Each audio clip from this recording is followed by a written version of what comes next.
Hello അസ്സലാമു അലൈക്കും, welcome to my YouTube channel. ഇന്ന് നമ്മൾ ഉണ്ടാക്കാൻ പോകുന്നത് കോഴിക്കോട് ബീച്ചിലും കോഴിക്കോട് ഒരുവിധ ഭാഗത്തൊക്കെ തട്ടുകടയിൽ കാണപ്പെടുന്ന ഗ്രീൻ പീസ് എഗ് മസാലയാണ് കേട്ടോ. അടിപൊളിയാണ്, നല്ല ടേസ്റ്റാണ് കേട്ടോ.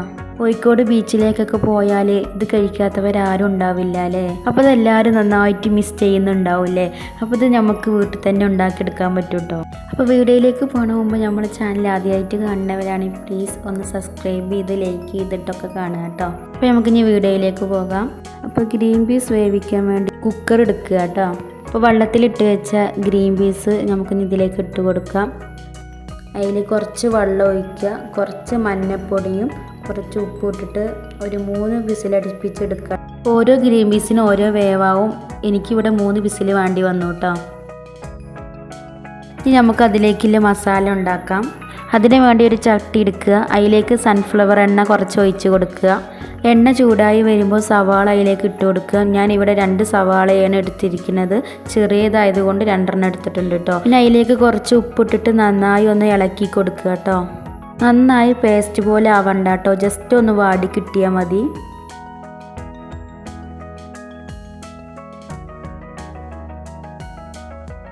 ഇതായി ഒരു പരുവത്തിലായി വരുമ്പോൾ ഇതിലേക്ക് കുറച്ച് മഞ്ഞൾപ്പൊടി ഇട്ട് കൊടുക്കുക. നമ്മൾ ഓൾറെഡി ഗ്രീൻ പീസിൽ മഞ്ഞൾപ്പൊടി ഇട്ടത് കൊണ്ട് ഇതിൽ നമ്മൾ കുറച്ച് ഇട്ടാൽ മതി കേട്ടോ. കുറച്ച് മഞ്ഞൾപ്പൊടിയും കുറച്ച് കുരുമുളക് പൊടി ഇട്ടിട്ട് നന്നായി ഒന്ന് ഇളക്കി കൊടുക്കുക കേട്ടോ.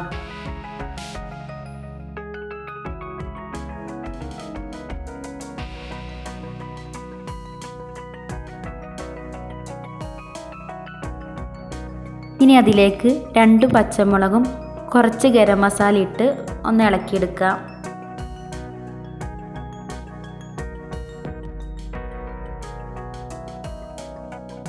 അത് നന്നായി ഇളക്കിയതിന് ശേഷം ഇനി നമുക്ക് ഗ്രീൻ പീസ് വേവിച്ച് വെച്ചത് ഇതിലേക്ക് ഇട്ട് കൊടുക്കാം. എന്നിട്ട് നന്നായി മിക്സ് ചെയ്ത് കൊടുക്കുക. ഗ്രീൻ പീസ് ഇട്ട് കൊടുത്തതിന് ശേഷം മാത്രമേ എഗ്ഗ് ഇട്ടാൽ മതി കേട്ടോ. എന്നാലുള്ളൂ നല്ല ടേസ്റ്റ് ഉണ്ടാവുക. എന്നാൽ ഗ്രീൻ പീസിലേക്കൊക്കെ നന്നായി എഗ്ഗ് പിടിച്ച് വരികയുള്ളൂ. ആ മസാല ഗ്രീൻ പീസിൻ്റെ എല്ലായിടത്തും ആവുന്ന രീതി നന്നായി ഒന്ന് ഇളക്കി കൊടുക്കുക കേട്ടോ.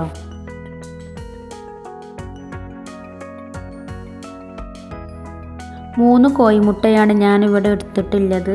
അത് നന്നായി ഇളക്കി നമുക്കിനി അതിലേക്ക് ഒഴിച്ച് കൊടുക്കുക. എഗ്ഗ് ഒഴിച്ച് കൊടുത്തതിന് ശേഷം നന്നായി ഇളക്കി കൊടുക്കുക കേട്ടോ. തീ നല്ലോണം കൂട്ടി വെച്ചിട്ടാണ് ഇളക്കേണ്ടത്. നല്ല രീതിയിൽ എല്ലായിടത്തും കൂടി ആവണ നന്നായി ഒന്ന് ഇളക്കി കൊടുക്കുക കേട്ടോ. അപ്പോൾ ഒരു കോട്ടിങ് പോലെ ഗ്രീൻ പീസിൻ്റെ മേലേക്ക് കോഴിമുട്ട വരും കേട്ടോ.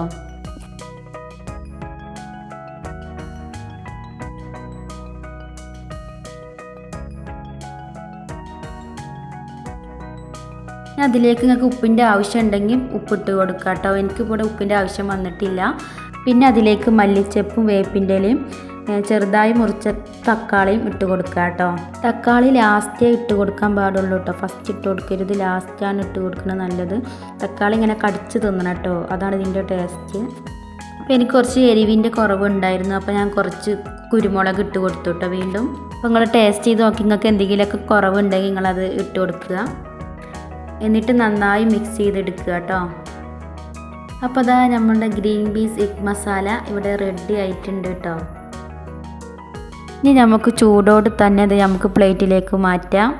ഭയങ്കര ടേസ്റ്റാണ്. എന്തായാലും നിങ്ങളിത് ട്രൈ ചെയ്ത് നോക്കുക കേട്ടോ. ഇത് കഴിക്കാത്തവരാണെങ്കിൽ ഒന്ന് ഉണ്ടാക്കി നോക്കുക കേട്ടോ. നമുക്കിത് കഴിക്കാനായിട്ട് ബീച്ചിൽ തന്നെ പോകണമെന്നൊന്നുമില്ല, നമുക്ക് വീട്ടിൽ തന്നെ ഇതുപോലെ നല്ല ടേസ്റ്റിൽ തയ്യാറാക്കിയെടുക്കുക കേട്ടോ. അപ്പോൾ വീഡിയോ ഇഷ്ടപ്പെട്ടാൽ സപ്പോർട്ട് ചെയ്യാൻ മറക്കല്ലേ കേട്ടോ. ലൈക്ക് ചെയ്യുക, ഷെയർ ചെയ്യുക, സബ്സ്ക്രൈബ് ചെയ്യുക, ബെല്ലൈക്കൻ അമർത്തുക കേട്ടോ. അപ്പോൾ അത് അമർത്തിയാൽ മാത്രമേ ഉള്ളൂ ഞാൻ ഇനി ഇടുന്ന വീഡിയോസൊക്കെ നിങ്ങളിലേക്ക് എത്തുള്ളൂ. അപ്പോൾ ഇൻഷാ അല്ലാഹ് അടുത്ത വീഡിയോയിൽ കാണാം. അസ്സലാമു അലൈക്കും വറഹ്മത്തുള്ളാഹി വബറകാതുഹു.